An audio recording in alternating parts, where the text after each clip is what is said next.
Welcome to The Discerning Mother, the podcast for Jesus-loving moms who want to tune out the noise and tune into God's design for motherhood. I'm Brigid, a board-certified women's health coach, holistic health practitioner, birth nerd, and homeschooling mom of 5. I help moms to heal their minds and bodies, trust their instincts, and embrace the beauty of the way God created them. Here we talk about birth, hormones, motherhood, faith, and anything else. Let's go. I am trying this episode for literally the third time because apparently the devil did not want you to hear it the first 2 times that I recorded it. Alright, so today I really want to talk about wanting kids but feeling afraid. So if you've ever found yourself daydreaming about another baby, but almost instantly that excitement is shut down by fear, maybe it's fear of what happened last time, fear that your body can't handle it, that your mind can't handle it, whatever it is. Or maybe it just feels scary. I know that's how I felt. I was like, I'm going to die again. Not again. I'm going to die if I go through this again. Maybe that's how you feel. And so right now, I want you to imagine standing at the edge of a deep river. And on the other side of that river is everything your heart desires. So it's a big family, it's joy, it's love, it's peace, it's connection. It's beautiful on the other side. Not to say where you are now isn't beautiful, it's just a different kind of beautiful on the other side. But the river in front of you looks wild. It looks dangerous. It looks like really scary whitewater rafting, crazy, shouldn't be doing this sort of thing, okay? And as you're looking across, your body remembers you tried to cross it last time and it didn't maybe go so well. Maybe you almost didn't make it. Maybe you put a foot in and it just felt too dangerous, so you didn't go forward. And now that fear is keeping you frozen. And it's keeping you on the side where you are right now, where you are desiring to move forward, but you're just simply not able to. And you're not alone in feeling this tension. So I remember I felt like this after I had my experience after baby number 2.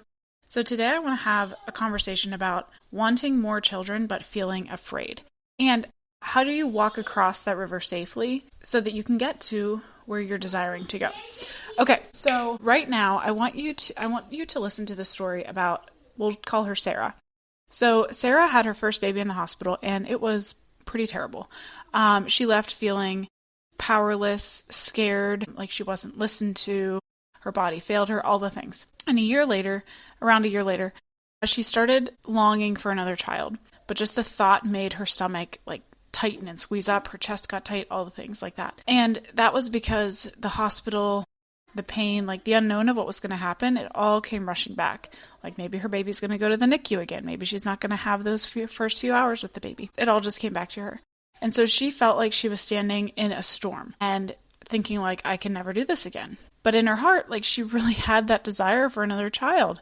And that little spark in her heart was God's whisper. And that spark tells us that we are capable of more than our fear wants us to believe. So right now, you might be Sarah, or you might feel like you've been holding back your desire for a long time because you're worried that stepping forward into that river means risking everything, maybe even everything all over again. Okay?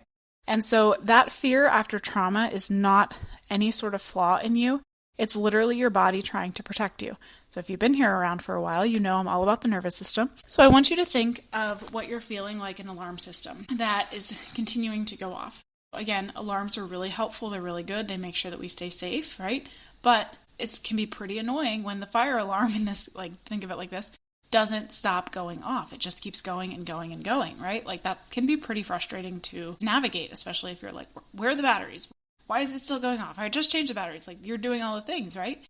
And the alarm just keeps going off. And so it's time now, if your alarm is still going off, for you to reset the alarm so that it stops going off all the time. So that's where that's really what this episode is all about. And I have worked with countless women who felt trapped in that alarm that just keeps going off. So it's their fear. It's thinking their story is going to happen all over again.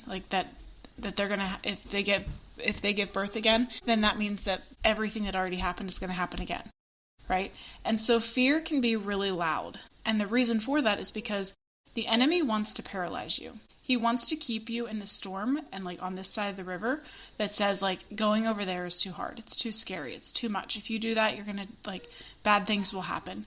But God's voice is instead, it's soft, it's steady, it's calm, it's peaceful, and it says, I'm with you. You got this. I'm going to take care of you. It might be scary, but I'm going to be right here with you. And so I want you to imagine standing at that river again, and the current is so strong, right? Like the water's cold, but this time there's a rope across it. And that rope is God offering you this chance to move across the river. And it's still really scary. It doesn't remove the river, but it gives you something solid to hold on to while you cross. And so that's where coaching comes in. So that rope is God's guidance. It's community. It's growing in your own strength. And so I will guide you on that rope to be like, you've got this. Time to take another step. You can trust. Take another step. Like you can take that next step with clarity and confidence so that you don't just have to cross that blindly, okay? So again, I've been where you are. I've walked through trauma that has felt insurmountable.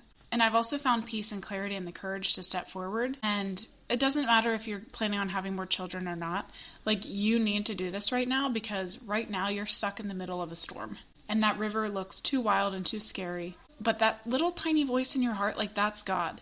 And he's saying, step forward.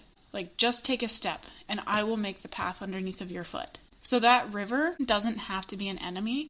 It can be a passage to something more beautiful than you could have ever imagined. So right now, just hear this, like God does not want fear to decide your story. That's the evil one saying, this is too scary. This is dangerous. God's not going to be there to support you. If bad things happen, that means God doesn't love you, that you're not worthy of everything. That's the evil one in your ear right now. Okay? God is saying, yeah, what you went through is awful. It's terrible. It sucks. Like, it really does. But guess what? I'm going to bring so much beauty out of it.